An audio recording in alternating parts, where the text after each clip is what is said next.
Hi, my name is Chandra, and today we are making some easy sourdough bread. If you buy a book about sourdough, it can sound really complicated. I know I have those books and I love to read them, and sometimes I like to try and do it that way, where there's temperature taking and precise amounts of things. But in reality, it's so much easier to just throw this stuff in a bowl and get on with my day. So that's what I'm doing today. I have water and I have my sourdough starter in a bowl, and I'm gonna get that good and mixed up so it's nice and frothy. And that sourdough starter has been in my refrigerator. It's basically a discard. It is not active and bubbly. It was nice and watery, which means I mix my sourdough pretty thick. So that's been in there for a little bit, maybe over a week even, since I baked a loaf of bread. I always do 2 at a time, so sometimes they last a little bit. And it just means it might take longer to rise, and that's totally fine. I mean, this is gonna go for the day, and then it will sit in the refrigerator overnight. And if it needs more time, that doesn't get in my way at all, because I'm not expecting to have bread on the same day. I'm expecting it tomorrow, so I have lots of time. So I use a mixture of all-purpose wheat flour and whole wheat flour that I do mill myself. So I get a hard red wheat. I mill it. I always mill about 4 cups at a time, and then store the extra in the freezer. So I had some today. I didn't need to freshly mill it. I took it out of the freezer and got it in here with my starter and water and all-purpose flour. So while that is sitting, and I'll let that sit for an hour or two before I add the salt, I'm just going to feed my starter. I have just the remains of my jar. I put most of it into the bread. I'm adding water and shaking that up. I'm going to start a new jar. It's an easy way to get a fresh start and clean the old jar. So I'll pour all that in and then add rye flour. I always feed my starter with rye, because if I do want to make a bread that doesn't have any of the higher gluten containing flours in it, like wheat, rye has less. So if I make 100% rye, I'd like to know that it's going to be 100%, and starter loves to be fed with rye. So it's a win-win. I did need to grind some more on this day, and then this extra rye is going to go into the freezer. This is something else I do not measure. I just make it really nice and thick, because that will take longer to ferment and will stay good longer in the refrigerator. Not that it will ever die on me, but it can get pretty old, and where you have to revive it a little bit more than I want to have to. So after an hour or two of an autolyze, I am ready to add my salt, and I just think this gets a good head start on developing the gluten. And I save a little bit of my water out, so I'm just adding 15 grams of water to help mix that salt in. And now you can see the dough is so smooth already just from sitting for that little bit. So it's pretty easy to add the salt in, and then this can start sitting on my counter with a lid on, and every time I think of it or walk by it, I'll give it a stretch and a fold. I ended up doing, I think, 3 this time. Sometimes it's 2. If I'm going somewhere, it might be 1. Sometimes it's 4. There's no rhyme or reason. But once I see it really building some gas, I tend to start leaving it alone. So that's kind of my method. As it's still pretty tight, like here, I will keep stretching and folding. Now later it'll start to get pretty jiggly, and once I get a stretch or fold in after it's gotten jiggly, I kind of consider it good to go and I leave it alone. That's just my method. There's no reason behind it besides that it seems to be working okay for me.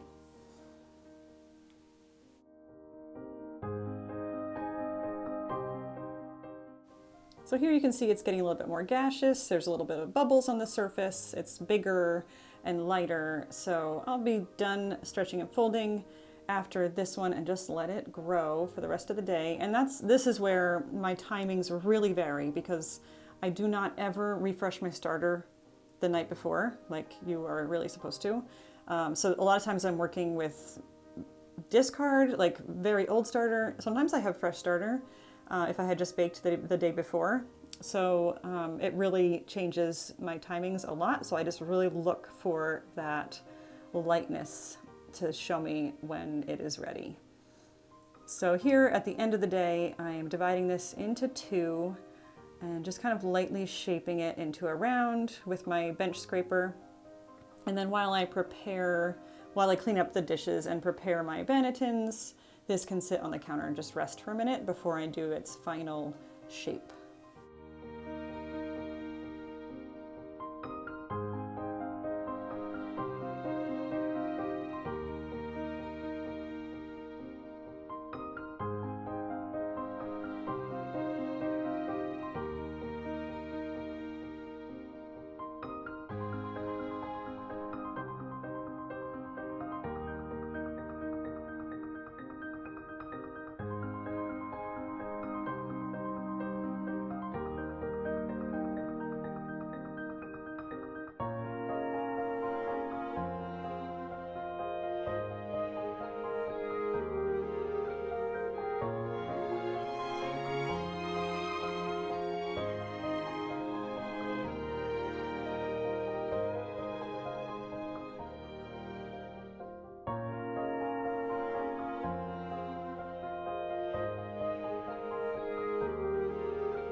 I am getting these ready to go into the refrigerator overnight. I'll bake them first thing in the morning.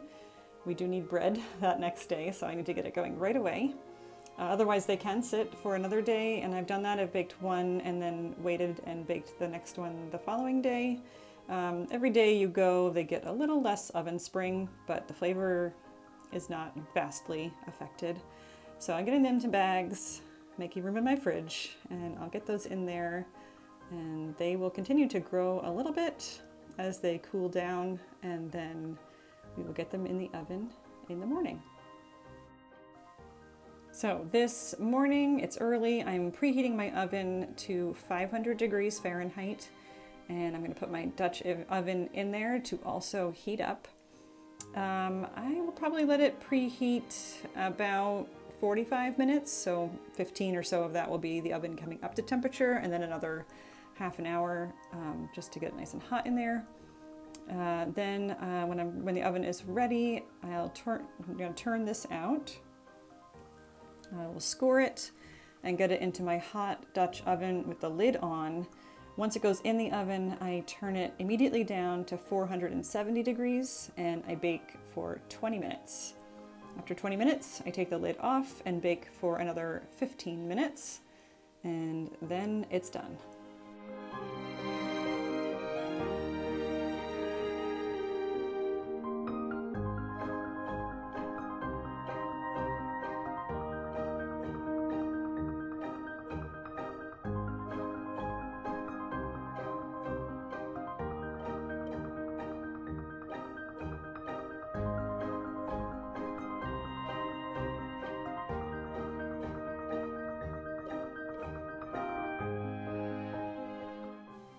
So this parchment paper is a different brand than I usually buy, and it sticks to the dough, which I've never had happen before.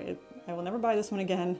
I've committed it to memory. It's Signature Select. That's the brand. Don't buy it and use it for your bread. So I peeled off most of it, and my son's not very disappointed because now I'm cutting off the bottom crust for him on most of his pieces of bread, which he always wishes I would do all the time, and I don't always. So I'm getting my cloche here preheated instead of using the Dutch oven, so I don't need to put parchment on. Since this is nice and shallow, I can easily turn it out right into the cloche, which is also a really nice way to bake bread. This is kind of new for me and I love it. So I'm gonna get the second one in. I'm scoring it, same thing, covered for 20 minutes. And while I heated that up, I got the oven back up to 500. And then once I put the bread in, I'll bring it down to 470 again for that first 20 minutes. And then 15 minutes uncovered.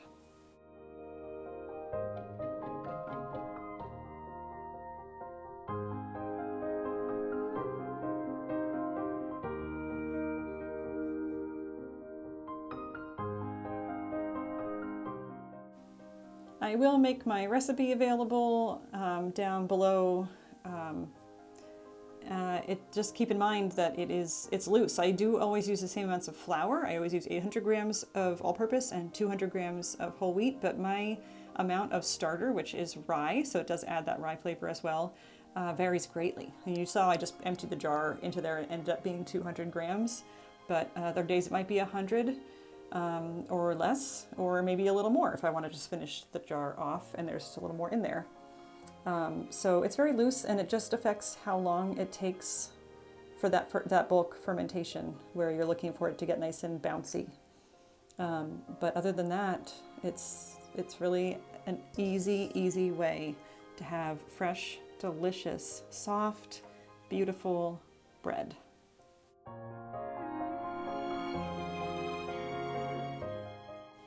Since I have 2 loaves, I'm putting one of these directly into the freezer.